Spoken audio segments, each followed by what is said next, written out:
Welcome back friends my YouTube channel understand easy. दोस्तों आज हमारे पास एक CRT टीवी आया हुआ है और इसमें प्रॉब्लम यह है कि इसकी जो पिक्चर है वो लहरा रही है। मैं इसे आपको ऑन करके दिखाता हूं। तो यहाँ पर हमने अपने टीवी सेट को ऑन कर दिया है और डिस्प्ले पर आप देखें, यहाँ पर आप देखेंगे तो हमारी जो पिक्चर है वो आपको लहराती हुई दिखाई दे रही है।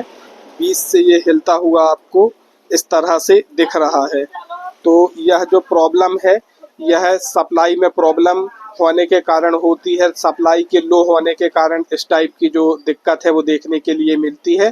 तो आइए आज आपको हम दिखाते हैं कि सर्किट में ये प्रॉब्लम कहाँ से होती है। तो दोस्तों यहाँ पर हमने अपने टीवी के बैक कवर को ओपन कर दिया है और सामने आप इसका जो हमारा PCB मदरबोर्ड है वो आप देख पा रहे हैं और इसे मैं आपको नज़दीक से दिखाना चाहूँगा।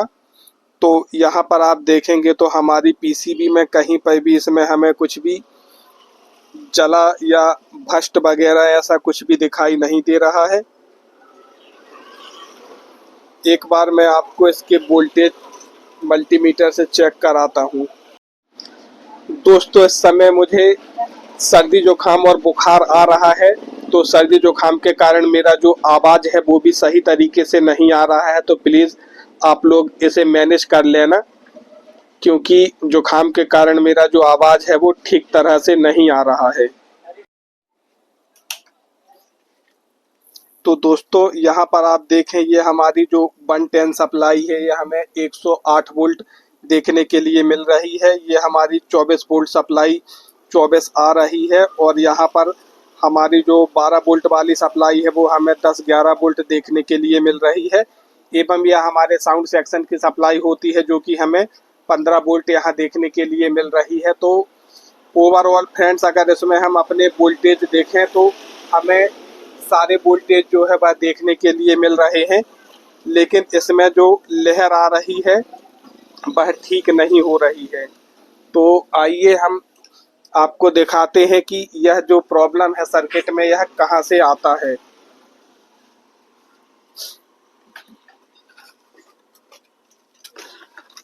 जैसे कि यहाँ पर आप देख पा रहे हैं ये हमारा प्राइमरी सेक्शन है। ये जो आप ब्लैक कलर का यहाँ पर लाइन देख रहे हैं ये हमारा प्राइमरी सेक्शन है एवं ट्रांसफार्मर के दूसरी ओर जो है वो हमारा सेकेंडरी आउटपुट सेक्शन होता है।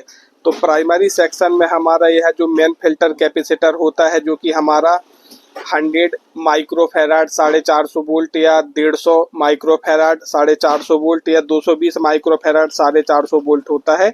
तो ये मेन वाले कैपेसिटर के वीक या खराब हो जाने के कारण इस टाइप की समस्या हमें देखने के लिए मिलती है। तो इस वाले कैपेसिटर को हम चेंज करेंगे तो ये जो हमारा प्रॉब्लम है यह सही हो जाएगा। तो फ्रेंड्स इसको मैं आपको बदल करके दिखाता हूँ। तो आइए दोस्तों अब हम इस कैपेसिटर को अपने PCB बोर्ड से रिमूव करते हैं। तो आयरन की सहायता से इसे हम हटाएंगे।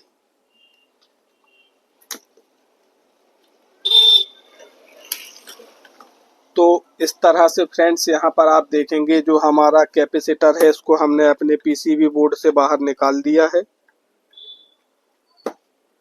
और यहाँ पर PCB को हम अच्छी तरह से साफ कर देंगे ताकि इसमें हम जो हमारा दूसरा नया वाला कैपेसिटर है उसको अच्छे तरह से लगा सकें। तो दोस्तों ये जो हमारा कैपेसिटर है यह फॉल्टी हो गया है। जैसा कि यहाँ से भी इसे आप देख पाएंगे तो ये यहाँ से इस तरह से यह फूट चुका है और इसका ऑयल वगैरह आप देख सकते हैं ये पीला पीला जो दिखाई दे रहा है या इसका बाहर आ चुका है।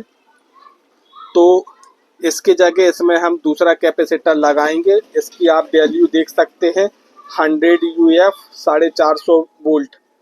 तो ये 100 माइक्रोफैराड 450 वोल्ट का यह कैपेसिटर है।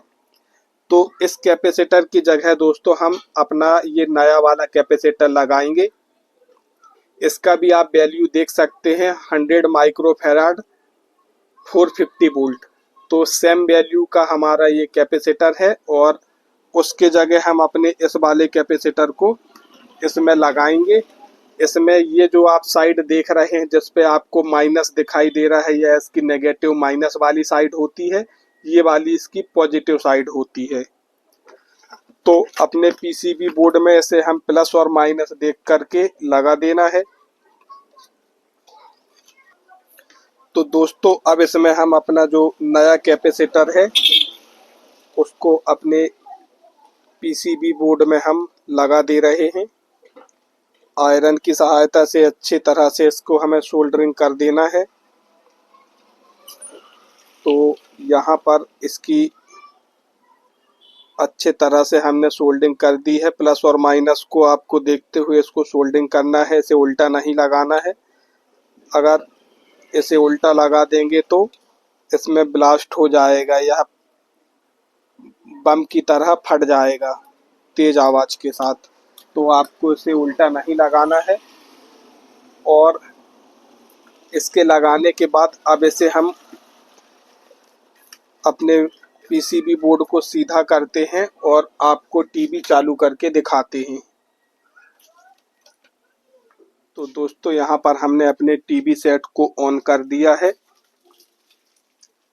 और यहाँ पर आप देखेंगे यहाँ पर हमारा जो डिस्प्ले है वह भी आ चुका है। और अब मैं इसका आपको मेनू खोल करके दिखाता हूँ। तो इसमें आप देखेंगे इसमें हमें किसी भी प्रकार की कोई भी जो लहर है वो देखने के लिए नहीं मिल रही है। पहले जो हमारा पिक्चर था तो वो कुछ इस तरीके से लहराता हुआ इसमें आ रहा था और अब आप देखेंगे जो हमारा पिक्चर है वो पूरी तरह से स्टेबल है। इसमें किसी भी प्रकार का कोई भी लहर नहीं आ रहा है। कॉपीराइट इशू के कारण इसमें हम आपको चित्र, चैनल, लोगो वगैरह दिखा करके, चला करके नहीं दिखा पाएंगे। बाकी आप देख सकते हैं कि पहले जिस तरह से हमारा स्क्रीन आ रहा था वो प्रॉब्लम अब हमारा पूरी तरह से जो है वह सॉल्व हो चुका है। और इस प्रॉब्लम का जो हमारा कारण था तो यह मेन फिल्टर कैपेसिटर था। इसके खराब हो जाने के कारण जो है हमारी जो डीसी सप्लाई थी वो सही तरीके से फिल्टर नहीं हो पा रही थी और सप्लाई के फिल्टर ना होने के कारण जो है वह पिक्चर हमारा लहरा रहा था। और इसको रिप्लेस करके हमने अपने सर्किट बोर्ड में जो है दूसरा यह नया कैपेसिटर लगा दिया है। तो इस तरीके से जो है वो हमारी ये जो प्रॉब्लम थी वह सॉल्व हो चुकी है। तो दोस्तों अगर अभी तक आपने हमारे चैनल को सब्सक्राइब नहीं किया है तो प्लीज़ आप हमारे चैनल को ज़रूर सब्सक्राइब करें। हमारे चैनल पर आपको इसी प्रकार के अनेक ज्ञानवर्धक वीडियोस देखने के लिए मिलेंगे।